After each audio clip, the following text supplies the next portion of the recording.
The Great Hall of Nexus Prime stretched out like a crystal cathedral, its walls reflecting the light of 47 different suns. Each beam represented a world, a species, a voice in the Galactic Council. The massive chamber buzzed with sounds that would make any human's head spin, clicking from the insect-like Mantari, harmonic singing from the gas cloud beings of Altair, and deep rumbling from the rock creatures of the Outer Rim. Ambassador Kate Morrison sat in the small section marked for junior species. Her chair was simple metal compared to the floating crystals and biopods that other delegates used.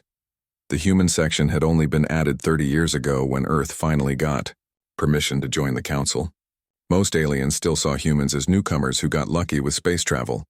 Speaker Velandra rose from her crystal throne at the center of the hall. She was 12 feet tall and made entirely of living crystal that changed colors when she spoke. Her voice rang out like bells, automatically translated into every language in the galaxy. "Council members, we face a threat unlike any we have seen in 1,000 years, she announced. The hall fell silent except for the soft humming of translation devices. Admiral Zixthor of the Vegan Empire will present the evidence. Admiral Zixthor floated forward on his tentacles. His blue skin rippled as he moved, and his large black eyes reflected the light from the crystal walls. He activated a hologram that filled the center of the chamber. The image showed destroyed space, stations, and dead planets. 3 weeks ago, the colony on Kepler 4042 went silent, he said. His tentacles curled and uncurled as he spoke, a sign of stress in his species. When our ships arrived, they found nothing alive. No survivors, no bodies, just empty buildings and dead machinery.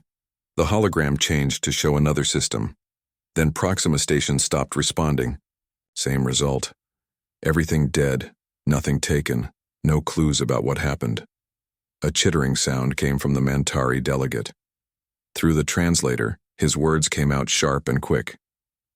"How many attacks total?" 17 systems in 3 weeks, Admiral Zixthor replied. All Outer Rim territories, all completely destroyed with no trace of the attackers. Kate Morrison watched the other delegates carefully. She had learned to read alien body language during her 5 years as Earth's representative. The Centauri. Delegation was whispering among themselves, their silver skin flickering with worry patterns. The Hive Collective's bioship representative was pulsing red, which meant anger or fear. Speaker Velandra's crystal body turned deep purple, the color of serious concern. "What military forces do we have available for defense?" "The Altarian. War fleets are our strongest," Admiral Zixthor said. "Their shields can withstand most known weapons. The Centauri battlecruisers are fast and well-armed. The Hive Collective's bioships can regenerate damage quickly." Kate noticed that no one mentioned Earth's forces. In 30 years of Council membership, humans had never been asked to contribute to military operations. Most aliens thought human technology was primitive compared to their own. "We need volunteer ships to scout the danger zone," Speaker Velandra announced. "Which species will take responsibility for reconnaissance?" Several delegates started talking at once. The Altarians wanted to send their newest battlecruiser. The Mantari suggested their stealth scouts. The crystal beings offered their phase-shift ships that could travel through solid matter. Kate Morrison stood up slowly. Her movement was so quiet that most delegates didn't notice at first. "Earth volunteers for the scouting mission," she said clearly. The hall went silent. Then came the sounds Kate had expected. Polite laughter from species that found humans amusing. The Mantari delegates' chittering sounded like broken glass. The gas cloud beings made a whooshing sound that meant they thought something was funny. Admiral Zixthor's tentacles curled in what passed for a smile among his people. "Ambassador Morrison, how thoughtful of your species to offer help. Perhaps humans could provide supply ships or communication support for the real military vessels." Kate's face stayed calm even though she felt annoyed. "Thank you for the suggestion, Admiral. However, Earth can handle reconnaissance independently. We will deploy the Northern Light to investigate the Kepler sector attacks." The laughter got louder. The rock beings from the Outer Rim made grinding sounds that meant they thought humans were being foolish. Even Speaker Velandra's crystal body flickered with what might have been amusement. "The Northern Light is your most advanced ship?" asked the Centauri delegate. Her silver skin was bright with curiosity patterns. "One of them," Kate replied simply.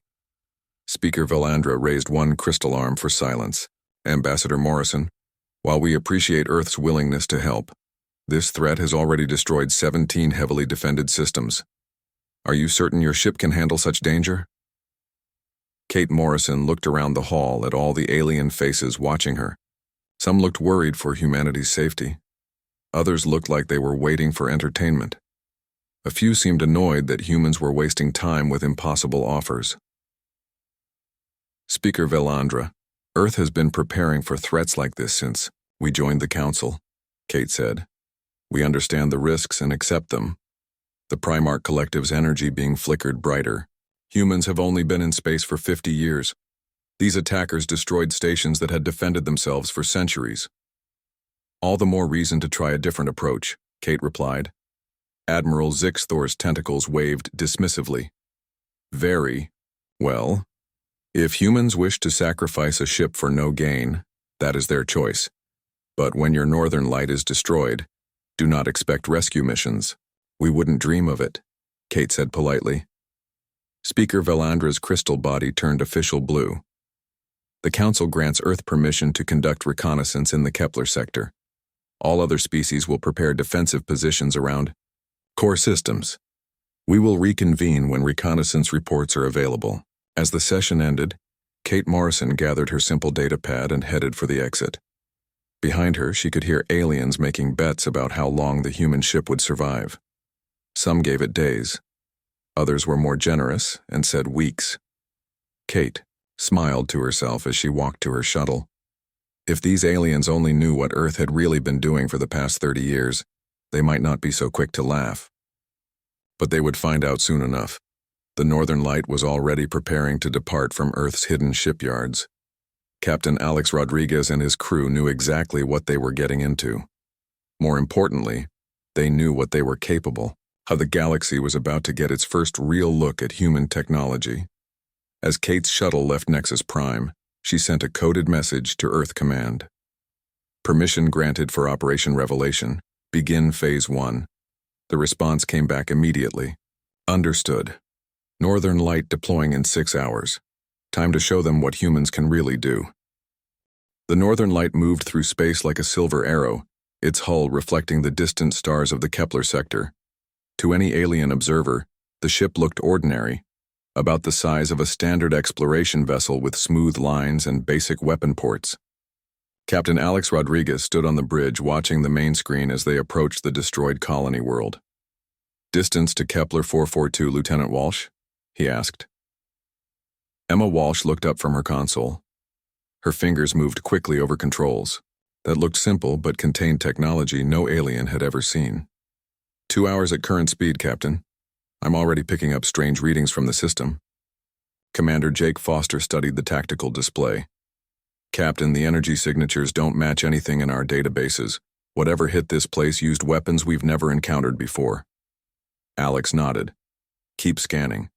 I want to know everything about these attackers before we get too close." The Northern Light had left Earth's shipyards in complete secrecy. Only a few people in the galaxy knew that humans had been building ships like this for 20 years. While the aliens thought Earth had maybe a dozen simple vessels, the truth was very different. Humanity had over 400 ships hidden in asteroid bases and moon facilities throughout their solar system. "Captain, look at this," Emma said, her voice tight with concern. "The colony's power grid is completely dead, but there's no damage to the generators. It's like something drained all the energy right out of them." Jake leaned over her shoulder to study the readings. "The defense satellites are the same way. No weapon marks, no explosions, just empty metal shells floating in space." Alex had seen reports like this before, but only in Earth's most classified files. His grandfather had fought things like this during the secret wars of the early 2100s. Emma switched to deep space scanning mode. "Look for anything that doesn't belong in normal space." Emma's hands moved to a different set of controls. The scanning array that appeared to be standard equipment suddenly revealed its true nature. Energy readings jumped to levels that would have amazed any alien scientist. "Captain, I'm detecting massive distortions in space-time about 50,000 kilometers from the colony." "On screen," Alex ordered. The main display showed empty space, but Emma adjusted the sensors to show energy patterns invisible to normal scanning. 3 enormous shapes appeared on the screen, organic-looking ships that seemed to absorb light, rather than reflect it. They were easily 5 times larger than the Northern Light. Unknown vessels, this is Captain Rodriguez of the Earthship Northern Light. Alex transmitted on open frequencies. Identify yourselves and state your business in this system. The response came not in words but in action. The 3 alien ships turned toward them with impossible speed. Energy beams lanced out. Not normal weapons, but something that seemed to tear holes in space itself.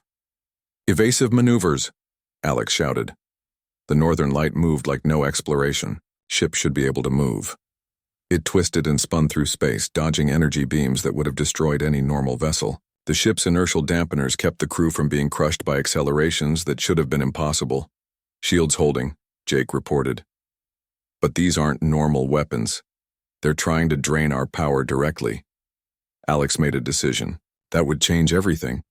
Computer authorization Rodriguez 77 Charlie. Disengage all safety protocols and reveal true capabilities. Warning lights flashed red throughout the ship. Authorization confirmed, the computer replied in a calm female voice. All systems now operating at full capacity.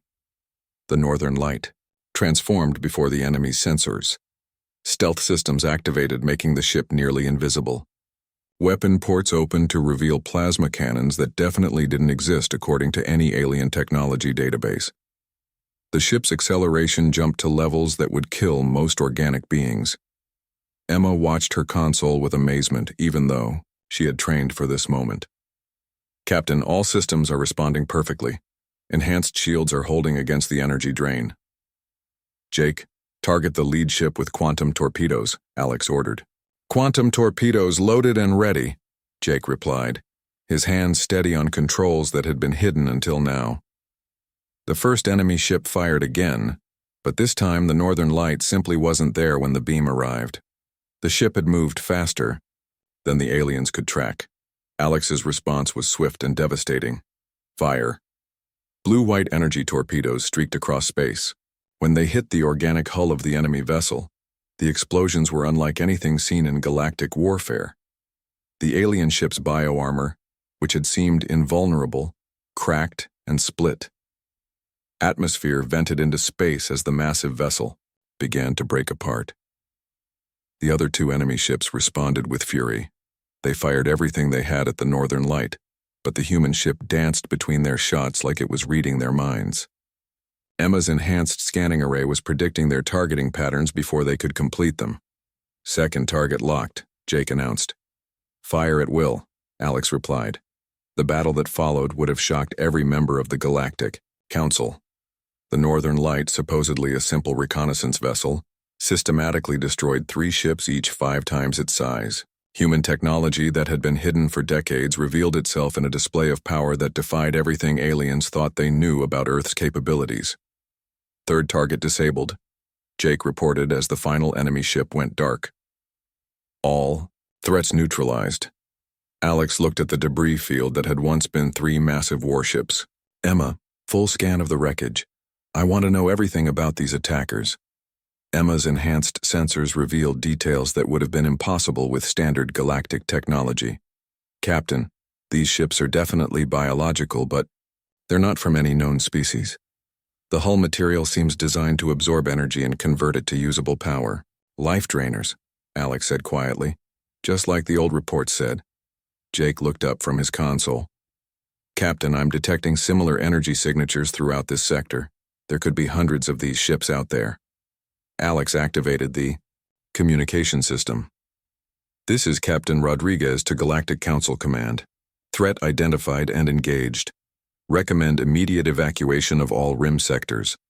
Earth vessels will continue investigation and provide updates. The response came from Admiral Zixthor himself. Captain Rodriguez, please confirm your last transmission. Did you say you engaged the unknown hostiles? Confirmed, Admiral. 3 enemy vessels destroyed. Northern Light suffered no damage. We are continuing patrol operations in this sector. There was a long pause before Admiral Zixthor responded. Captain, our sensors show massive energy releases in your area. Are you certain your ship is undamaged? Completely certain, Admiral. Northern Light is operating at full efficiency. Emma looked at Alex with a slight smile. The aliens had been monitoring the battle from long range, but their sensors couldn't penetrate Earth's stealth technology. All they had seen were the explosions when the enemy ships died. Captain, Jake said quietly, Admiral Zixthor is requesting detailed sensor logs of the engagement. Alex considered this carefully. Earth's leaders had always known this moment would come. Send them standard combat logs, Jake. Nothing that reveals our true capabilities. The logs that went to the Galactic Council showed a lucky human ship stumbling onto 3 enemy vessels and somehow managing to destroy them. The aliens would assume Earth had found some ancient alien weapons cache or gotten incredibly fortunate. Sir, long-range sensors are detecting movement throughout the sector, Emma reported. Whatever these things are, they're not finished with. They're attacks. Alex nodded grimly. Set course for the next target system. It's time to show these life drainers what humans are really capable of. As the Northern Light jumped to hyperspace, none of the aliens monitoring from distant positions realized they had just witnessed the first public demonstration of Earth's true military power. The galaxy was about to learn that humanity had been far busier during their 30 years of Council membership than anyone had imagined. The crystal halls of Nexus Prime shook with voices raised in panic and anger. Emergency lights bathed the council chamber in harsh red as delegates from 47 species shouted over each other in dozens of languages. The translation systems struggled to keep up with the chaos. Speaker Velandra struck her crystal staff against the floor, sending ringing tones throughout the hall. Her body had turned the deep black of extreme alarm. Order! The council will have order. Slowly, the Yuan noise died down, but tension filled the air like electricity before a storm. Admiral Zixthor floated to the center of the chamber, his tentacles trembling with exhaustion.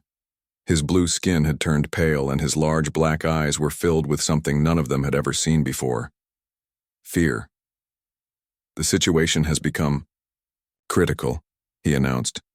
In the past week, 37 more systems have gone silent. These attackers move faster than our fastest ships and destroy everything in their path. The Mantari delegates' chittering cut through the air like breaking glass. What do our military forces report? Admiral Zixthor's tentacles curled tight against his body. The second Altarian battle fleet engaged the enemy near Vega Prime. 12 ships, including the battlecruiser Infinity Storm, were completely destroyed. Only one scout ship escaped to report. Gasps and harmonics of shock filled the chamber. The Altarian fleet was considered the strongest military force in the galaxy. Their ships had shields that could withstand planet-killer weapons. How is this possible? Demanded the silver-skinned Centauri delegate. The Infinity Storm had regenerating shields and armor plating from the ancient builders. The enemy weapons ignore shields completely, Admiral Zixthor replied. They seem to drain the life energy directly from ships and crews. Our survivors reported watching their teammates simply collapse and die as their ships went dark around them. Speaker Velandra's crystal body flickered between colors. What about the Hive Collective's bioships? Can they resist this energy drain? The Hive representative pulsed angry red. Negative. Bioship Harmony attempted to regenerate during combat. Enemy weapons prevented regeneration and consumed the ship's living tissue. All crew absorbed. The chamber fell silent except for the humming of life support systems. These were species that had conquered galaxies, built weapons that could destroy stars, and survived wars that lasted millennia. Now they faced an enemy that made all their technology useless. Speaker Velandra called the rock being from the outer rim. We must contact the Primarch Collective. Only their world-killer weapons can stop this threat. The energy being that represented the Primarch Collective flickered brighter. The Collective will not deploy such weapons near inhabited systems. The risk of destroying friendly worlds is too great. Then what do you suggest? Shouted the Mantari delegate.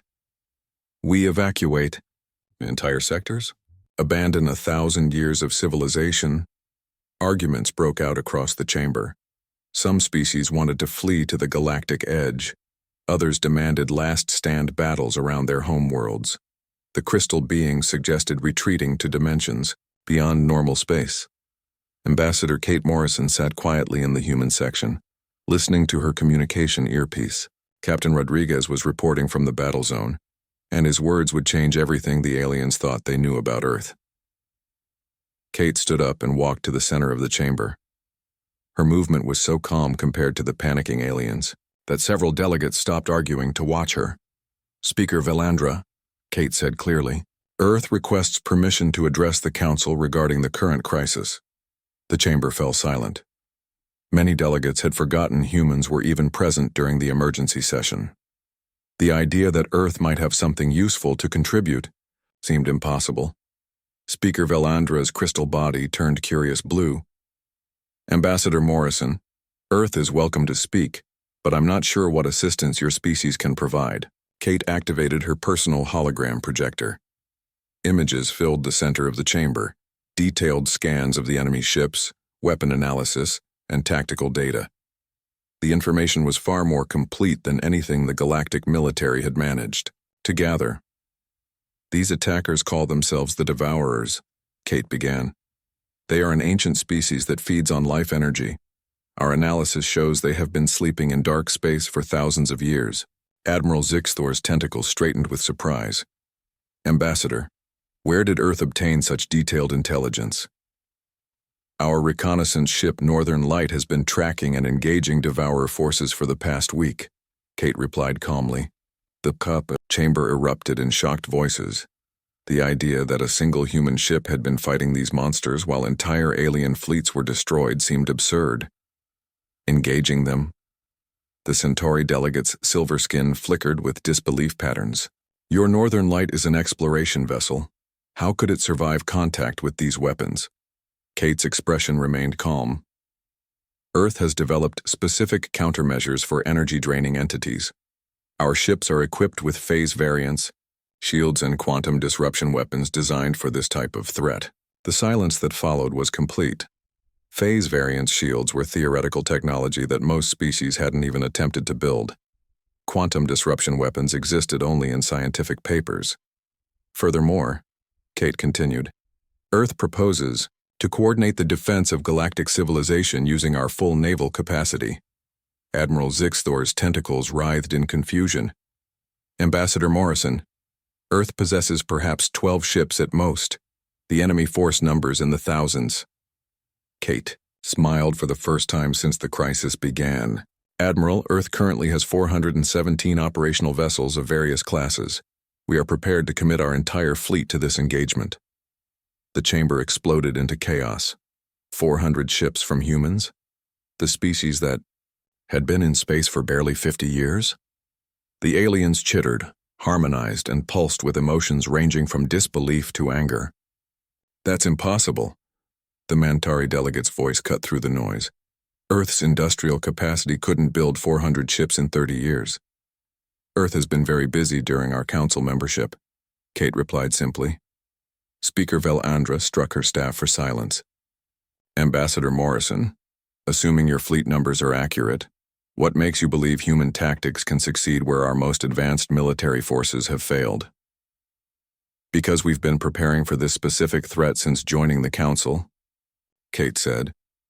"Earth shipyards have been designing anti-devourer technology for 20 years. Our crews have trained specifically for energy-drain combat scenarios. The energy being from the Primarch Collective flickered with something that might have been interest. Humans claim to have predicted this threat?" "We didn't predict it," Kate replied. "We found historical records of previous devourer invasions. Earth has been preparing for their eventual return." Admiral Zixthor floated closer, his large eyes studying Kate's face. "You're requesting tactical command of the combined defense fleet?" "Yes. Earth will coordinate all galactic military forces in a unified response to the Devourer threat." The idea was so unprecedented that several delegates began laughing. Humans asking to command Altarian battle cruisers? To give orders to Centauri admirals who had fought in 100 wars? To coordinate hive bioships that were older than human civilization? "Speaker Velandra," Kate said over the noise. "Every minute we debate, the Devourers destroy another system. Earth has the technology and tactical knowledge to stop them, but we need unified command to be effective. The debate that followed lasted 6 hours. Species that had commanded galactic fleets for millennia argued against taking orders from humans who had barely left their solar system. But as reports of new attacks came in every hour, desperation began to override pride. Finally, Speaker Valandra called for a vote. The results were closer than anyone expected. 24 species voted in favor of human tactical command. 23 voted against. The motion passes by 1 vote. Speaker Valandra announced, "Earth will coordinate the defense of galactic civilization. May the creators help us all." Kate Morrison bowed respectfully to the chamber. "Admiral Rodriguez will be in contact with all fleet commanders within the hour. Earth recommends assembling the combined fleet in the Vega system." As the session ended, aliens throughout the chamber began making desperate preparations. They were about to discover that Earth's quiet 30 years in the Council had produced the most advanced military force in galactic history. The humans had been watching, learning, and building. Now it was time to show the galaxy what they had accomplished. The Vega system had never seen anything like the fleet that gathered near its 4th planet. 200 alien ships floated in perfect formation, representing the combined military might of 47 species. Altarian battlecruisers hung like silver crescents beside the living bioships of the Hive Collective. Centauri destroyers gleamed with polished metal, while crystalline vessels from the inner systems reflected starlight in rainbow patterns. Admiral Zixthor commanded the alien formation from his flagship, the Vengeance of Altair. His tentacles moved nervously over his command console as he watched the empty space where the human fleet was supposed to arrive. Many of the alien commanders still couldn't believe they were taking orders from a species that had been in space for less than a century. "Admiral," his communications officer reported, "the Centauri fleet commander requests confirmation of human arrival time." Zixthor's large black eyes studied the tactical display. "Tell Commander Silverwing that Earth forces will arrive when they arrive. We follow their schedule now." The bitter taste of those words made his tentacles curl. 6 months ago, he would have laughed at any suggestion that humans could command galactic fleets. Now, with 30 systems already destroyed and the Devourers moving toward core worlds, pride seemed less important than survival. "Sir, detecting massive hyperspace distortions at the edge of the system," the sensor officer announced. What emerged from hyperspace made every alien commander question everything they thought they knew about human technology. The ships that appeared were not the simple exploration vessels they expected. These were dreadnoughts that dwarfed most alien vessels, their hulls gleaming with adaptive armor that shifted colors like living metal. Admiral Lisa Chen's flagship, the Pacific, Dawn led the formation. The massive vessel stretched 3 kilometers from bow to stern, bristling with weapon systems that didn't appear in any galactic database. Energy readings from the ship's power core exceeded anything the aliens had ever recorded. Behind the Pacific, Dawn came dozens of other human vessels, heavy cruisers that moved with impossible grace, destroyers whose sleek hulls seemed to bend light around them, carrier ships that launched fighter squadrons with precision that looked almost magical. "This is Admiral Chen of the Earth Defense Force," came the transmission on all fleet frequencies. "Human forces are assuming tactical command as authorized by the Galactic Council." Admiral Zixthor activated his communication system with trembling tentacles. "Admiral Chen, this is Admiral Zixthor commanding galactic forces. Your fleet is larger than expected." "This is only our forward battle group, Admiral Zixthor. The main fleet will arrive within the hour." The alien commanders listening to this exchange felt their confidence in their own technology crumble. If this was only Earth's advance force, what exactly had humans been building during their 30 years of Council membership? Captain Ben Parker's destroyer Arctic Storm took position near the Altarian battle line. His ship was only half the size of the alien cruisers, but energy readings showed power systems that shouldn't exist. "Admiral Chen, Arctic Storm reporting all systems operational. Phase variance shields are active, and quantum disruption torpedoes are loaded." The Centauri fleet commander transmitted on a private frequency to Admiral Zixthor. "Admiral, what exactly are phase variance shields? Our databases contain no reference to such technology. Zixthor's tentacles curled with embarrassment. I don't know, Commander. Apparently there's much about human technology we never understood.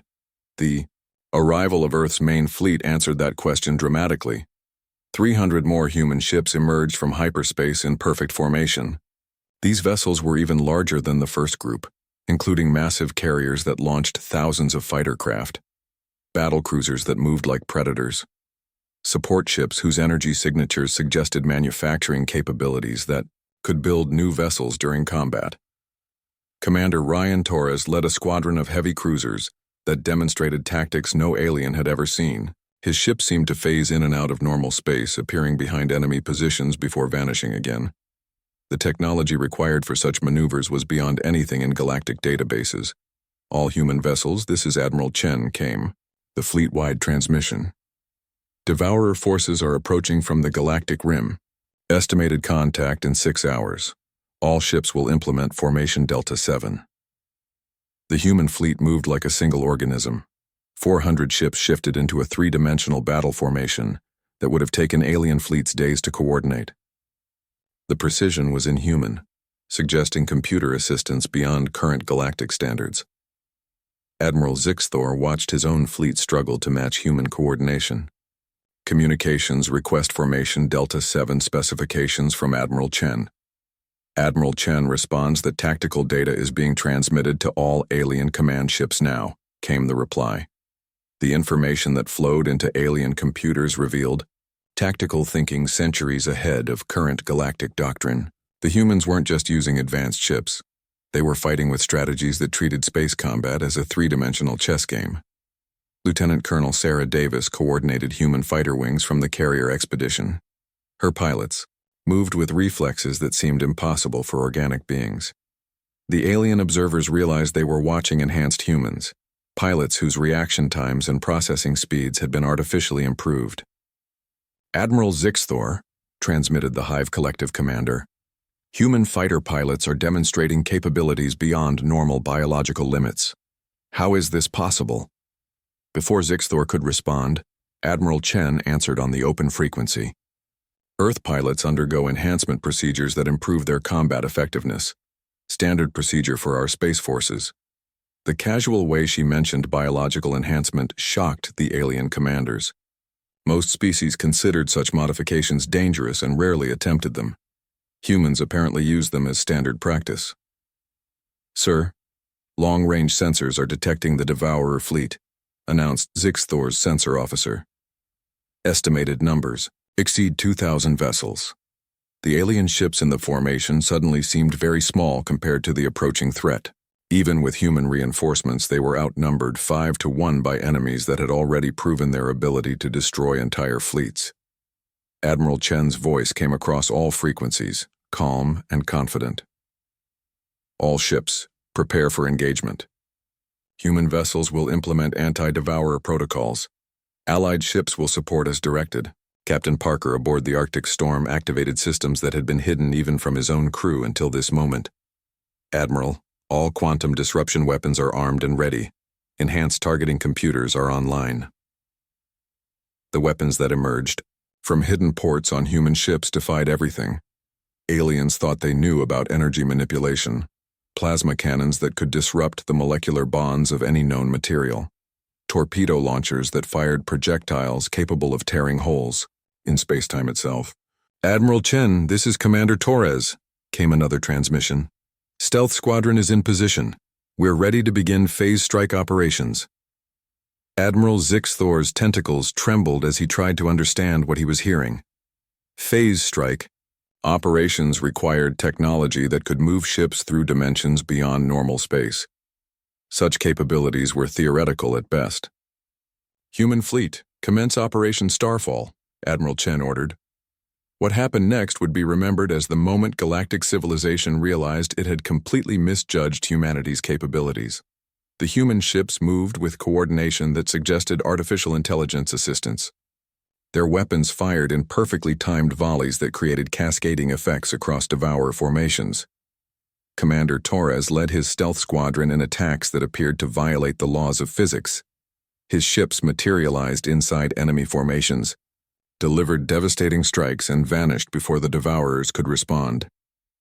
The fighter wings led by Lieutenant Colonel Davis swarmed through enemy lines like schools of predatory fish. Their enhanced pilots anticipated Devourer movements with accuracy that seemed like precognition. Admiral Zixthor watched the tactical display with amazement.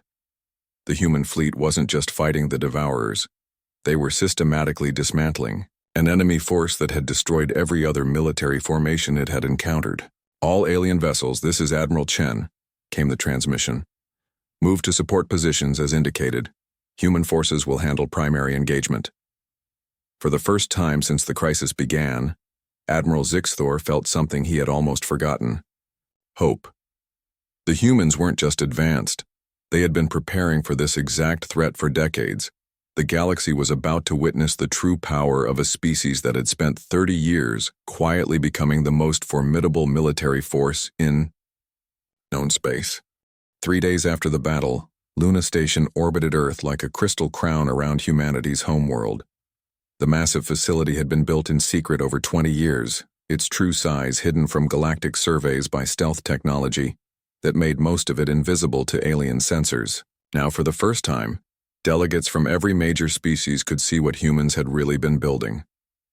Speaker Valandra led the alien delegation through corridors that shouldn't exist. Her crystal body flickered with colors that showed amazement and concern. The technology surrounding them was clearly beyond anything in current galactic databases. Gravity generators smaller than briefcases created perfect Earth-normal conditions. Wall panels that looked like simple metal actually contained quantum computers processing information at impossible speeds.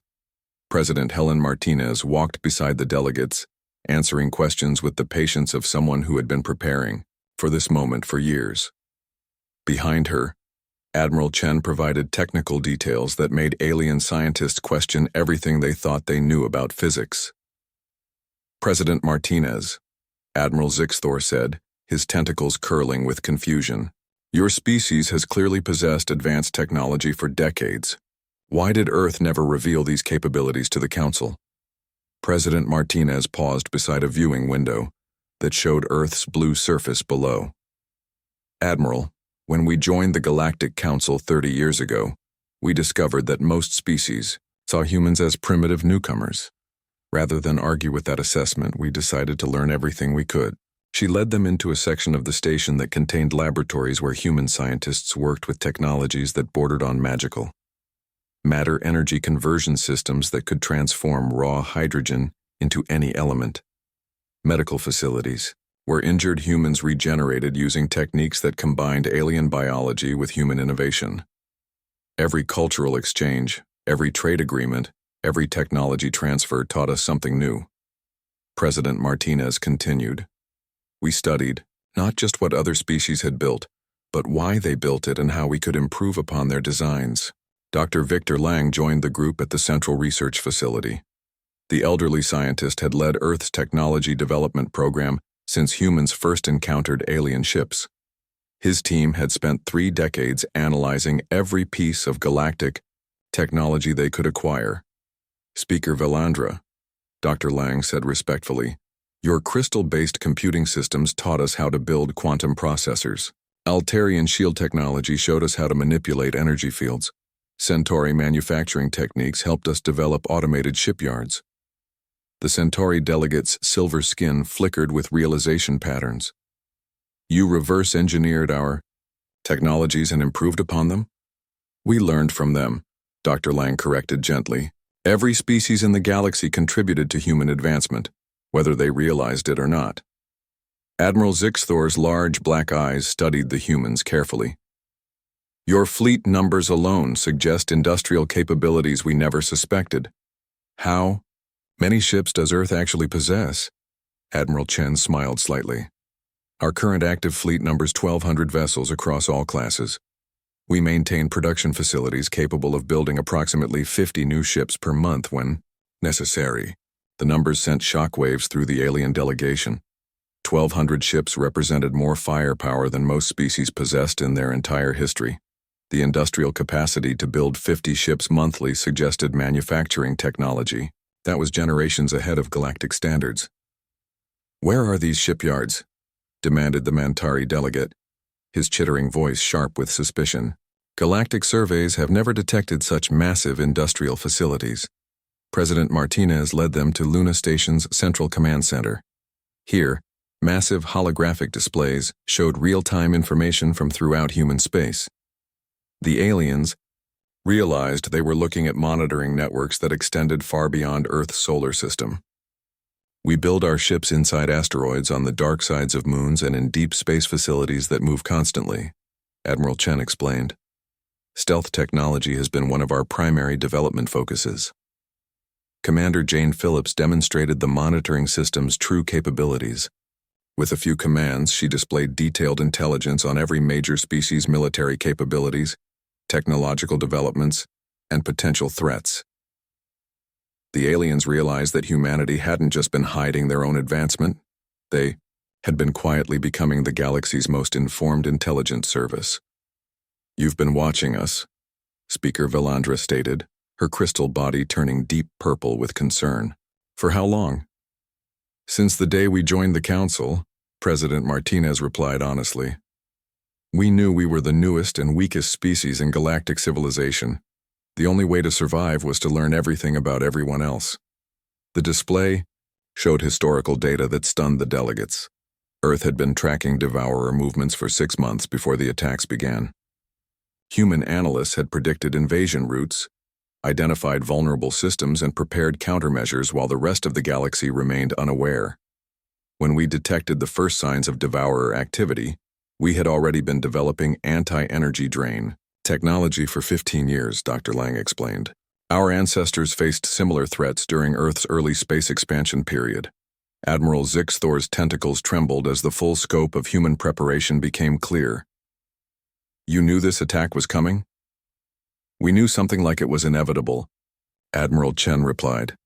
"The galaxy's history is full of cycles where ancient threats return to challenge civilization. We decided to be ready." The tour continued through sections of Luna Station that revealed technologies the aliens had thought impossible. Computer cores that processed information using quantum biological hybrid systems, energy generators that drew power directly from quantum vacuum fluctuations, communication arrays that could send messages faster than light without using subspace networks.